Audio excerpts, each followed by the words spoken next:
청취자분 안녕하세요. 오늘은 정말 좀 뭐랄까 독특한 관점을 가진 자료를 같이 보려고 합니다. 네, 안녕하세요. 이게 대진대학교에서 나온 논문의 일부인데요. 이슬람하고 서교, 그러니까 보통 기독교 문명권으로 이해되죠? 네, 그렇죠. 이 둘하고 또 한반도의 DMZ 문제를요. 동양 철학, 그중에서도 음양오행 사상으로 해결하려는 그런 시각을 담고 있어요. 네, 저도 그 부분을 보고 상당히 신선하다고 생각했습니다. 그래서 이번 시간에는 이 자료가 도대체 어떻게 이 음양오행이라는 틀을 써서 이슬람과 서구 문명 관계를 해석하고 심지어 DMZ 문제까지 새로운 해법을 찾으려 하는지 그 핵심 논리를 좀 따라가 보려고 합니다. 좋습니다. 자, 그럼 시작해 볼까요? 우선 이 자료는 이슬람과 서교를 음양, 이 관점에서 보더라고요. 네, 맞습니다. 그게 아주 재밌는 지점인데 자료에서는 이슬람 문명을 본질적으로 그 음의 속성, 그러니까 실용적이거나 공동체를 중시한다거나 또 중용, 순환적인 그런 특징을 가진 걸로 봐요. 아, 음의 속성. 네, 반면에 서구 기독교 문명은 양의 속성, 예를 들면 확장성이라든지 개인주의, 또 직선적인 발전을 추구하는 그런 쪽으로 분석을 하죠. 그렇군요. 단순히 그냥 서구는 양, 이슬람은 이렇게 딱 나누는 걸 넘어서 이 둘의 관계는 그럼 어떻게 설명하나요? 뭐 단순히 대립한다 이렇게만 보진 않는 것 같은데요. 아, 네, 그게 중요해요. 단순히 대립관계로만 딱 잘라보지 않는다는 거죠. 음양오행에 보면 상생이라는 원리가 있잖아요. 네, 서로 돕고 살리는? 그렇죠. 그런 것처럼 서로 다른 이 특성들이 오히려 상호 보완하면서 새로운 균형이나 발전을 이룰 수도 있다. 이런 가능성을 제시하는 겁니다. 그러니까 이슬람의 실용성이나 공동체적인 가치가 서구의 확장성이랑 만나서 오히려 조화를 이룰 수 있다. 이런 이야기군요. 네, 그런 식의 해석인 거죠. 근데 여기서 더 나아가서 이슬람의 그 중용이나 조화의 가치가 서구 문명과의 관계 개선은 물론이고 심지어 DMZ 문제 해결에도 기여할 수 있다. 이건 좀 상당히 파격적으로 들리는데요. DMZ랑은 구체적으로 어떻게 연결이 되는 거죠? 이 자료에서는 DMZ를 우리가 흔히 생각하는 그런 군사분계선이나 정치적인 대립의 공간, 이걸로만 딱 보지는 않아요. 아, 그럼 어떻게 보나요? 오히려 그 음과 양의 기운, 그러니까 한민족 내부의 어떤 에너지와 또 주변 강대국들, 주요 이제 양의 속성을 가진 서구 문명권의 영향력이겠죠.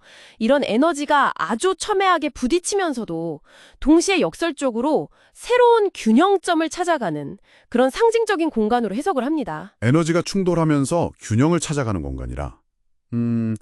그럼 이슬람 문명이나 그 가치가 어떻게 그 균형 찾기를 도울 수 있다는 건가요? 아까 뭐 제3자로서의 역할 이런 말씀도 하셨는데. 네, 그러니까 자료가 제시하는 아이디어가 이런 겁니다. 이슬람 문명이 가진 그 중용의 가치 혹은 동양과 서양 어디에도 딱 속하지 않는 그런 독특한 위치가 있잖아요. 네네. 이게 양극단의 긴장으로 막 치닫기 쉬운 이 DMZ 상황에서 일종의 완충 역할을 할 수 있지 않겠냐는 거예요. 완충 역할이요? 네.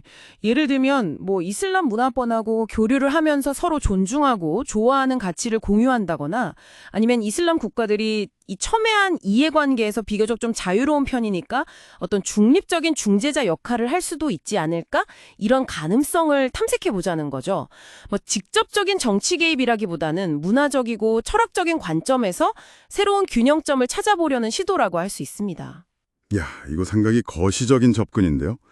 철학적인 틀을 현실의 지정학 문제에 적용하려는 시도인데 이런 아이디어는 어디서부터 나온 걸까요? 좀 더 근본적인 배경이 있을 것 같은데요. 네, 이 자료는 더 큰 그림에서 보면 문명이나 이념 체계가 딱 고정된 게 아니라고 봐요. 음양오행의 그 순환 원리처럼 끊임없이 서로 영향을 주고받으면서 변화하고 발전한다는 거죠. 아, 변화하고 발전한다. 네, 예를 들어 동양사상사에서도 복희팔괴에서 문왕팔괴로 그 중심 해석 틀이 시대에 따라 전환되었던 것처럼요. 네네. 시대적인 상황 변화에 따라서 문명의 중심 가치나 역할도 이동하면서 새로운 조화를 이룰 수 있다. 이런 생각인 겁니다. 그러니까 고대의 지혜가 보여주듯이 지금의 고착된 대립 구도도 변화할 수 있고 이슬람 서구 관계나 DMZ 상황 역시 그런 변화의 가능성을 품고 있다. 이렇게 보는 거죠. 자, 그럼 정리를 좀 해보면요. 오늘 살펴본 이 자료는 음양오행이라는 동양 철학의 렌즈를 통해서 이슬람과 서구 문명의 관계를 좀 새롭게 보고 이걸 바탕으로 해서 DMZ 같은 아주 첨예한 지정학적 갈등에 대해서도 상생의 해법, 특히 이슬람의 중용이나 실천 같은 가치를 통해서 어떤 균형점을 찾아보자. 라는 굉장히 독특한 아이디어를 제시했다. 이렇게 요약할 수 있겠네요. 네, 맞습니다. 단순히 종교나 이념의 겉으로 보이는 대립, 이걸 넘어서서 그 밑에 흐르는 어떤 근원적인 기회조화, 그리고 균형이라는 관점에서 문제를 풀어가려는 시도인 거죠. 네. 물론 이 철학적인 접근이 현실적으로 얼마나 외교적이나 정치적인 해법으로 바로 이어질 수 있을까? 이 부분은 또 다른 논의가 필요할 겁니다. 그렇죠. 현실적인 부분은 또 따져봐야겠죠. 네. 하지만 기존의 어떤 틀에 박힌 시각에서 벗어나서 문제를 전혀 다른 각도에서 한번 바라보게 한다는 그 점, 그 자체만으로도 충분히 한번 생각해 볼 가치는 있다고 봅니다. 청취자분들께서는 어떻게 생각하시나요? 이렇게 수천 년 전의 철학적인 사유체계가 오늘날 우리가 마주하고 있는 이런 복잡한 국제관계나 이념 갈등을 푸는데 어쩌면 정말 예상치 못한 실마리를 줄 수도 있을까요? 아니면 역시 현실과는 좀 동떨어진 이상론일까요? 한번 깊이 생각해 볼 만한 질문을 던지면서 오늘 탐구는 여기서 마무리하겠습니다.